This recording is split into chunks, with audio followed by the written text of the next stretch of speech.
I'm Brian Tracy, and welcome to the Brian Tracy Show. Today we have a fascinating guest, Tim Autrey, who's going to tell us a little bit about what he does and what he can do for you.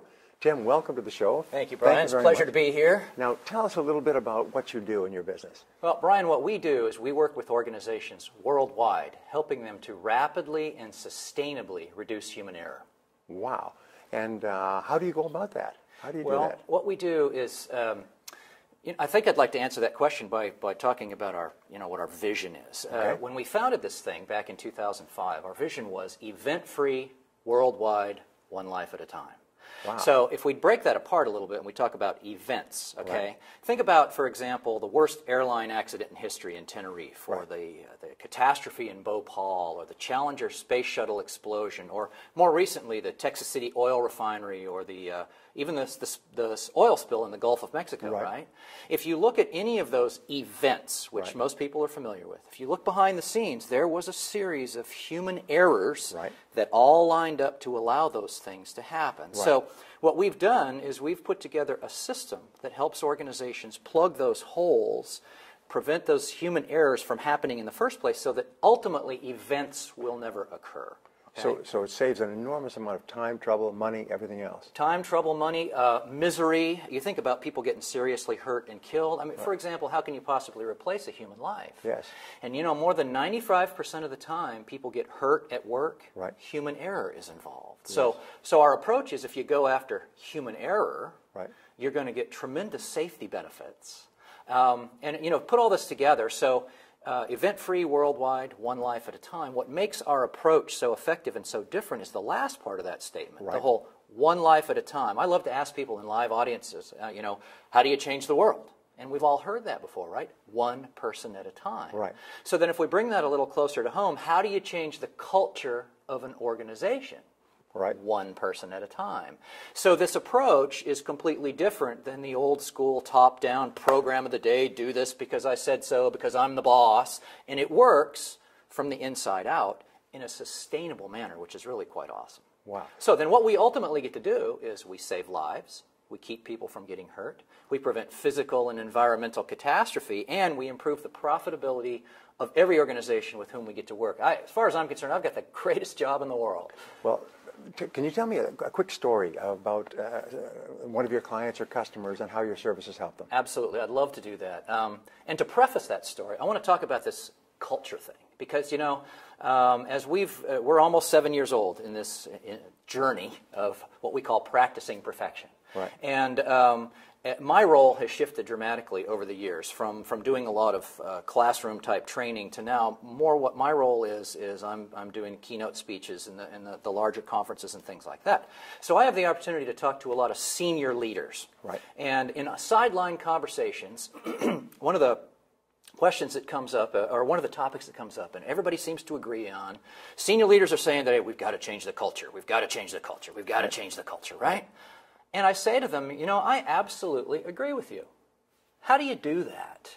And then I get the old deer in the headlights look, right? Because most people don't have a clue. Right. Well, what we figured out, we have systemized an approach to change the culture in organizations far more rapidly than most people think possible. So, for example, we did an implementation of this approach in the summer of 2009 at a coal-powered generating station in rural Texas. Now, this is out in the middle of nowhere. Right. More than 65% of the work population been there more than 25 years. Bargaining unit organization. You would think if there was a challenge at changing the culture, that would be like the ultimate, right? Right.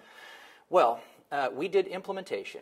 About 6 months later, the senior vice president of that organization, one of the largest generating fleets in the world, happened to go to that facility, was walking around the facility and talking to workers at all levels, frontline supervisors, frontline workers, some of the mid-level managers. And I happened to talk to him on the phone while he was there. And he said to me, Tim, I absolutely cannot believe the amount of positive culture change that has occurred at this facility. And it's happened so fast. And I said, man, can I get you in front of a camera to say that? Because what a testimonial. Now, so we implemented in the summer of 2009. If you fast forward to this year, right now, that particular facility, which is the jewel of that fleet, one of the largest generating fleets in the country, they went, in 2009, they had 8 what's called OSHA recordables, which is the Occupational Safety Health Administration. When you have injuries beyond a certain point, it gets recordable, right? So they had 8 of those in 2009. 2010, they made it almost to the end of the year without any. They had 2. 2011 thus far, 0. And this year, in 2011, they're setting records for the best length of runs, highest capacity factor, highest efficiency ever in the history of that entire organization. So what would that mean in dollar terms? Well, that's absolutely huge in dollar terms. Now, if we want to quantify, for example, this concept of human error, yes.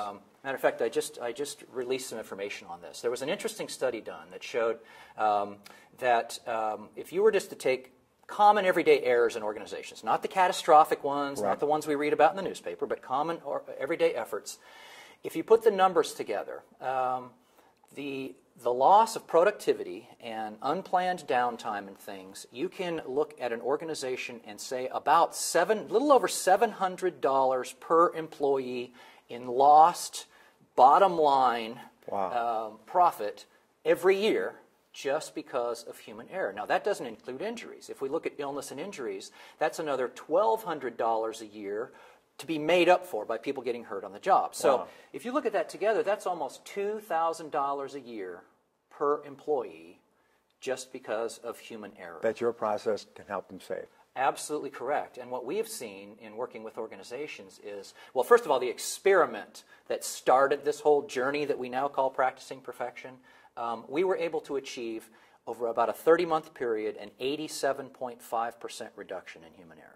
And since then, we've seen over 50% in every company we've worked with. We've seen 72%, 74.6%. And when you take that in dollar terms, for example, if you had an organization of 100 people, a small organization, $2,000 per year per worker, and if you just cut that in half, you have just added $100,000 a year right to bottom line profitability of the organization, let alone the grief and suffering and everything you save from people getting hurt and all that. Wow. Well, how can people get a hold of you if they want more information on what you do? Well, certainly you can go to our website, which is how most people find us. It's practicingperfectioninstitute.com, or they can Google Practicing Perfection, or they can Google my name, Tim Autrey, T-I-M-A-U-T-R-E-Y, and we're all over the internet. So that is the best way to get a hold of us. Okay, well, thank you, Tim, very much. That was absolutely fascinating. Thank you, Brian. It's been a pleasure being here.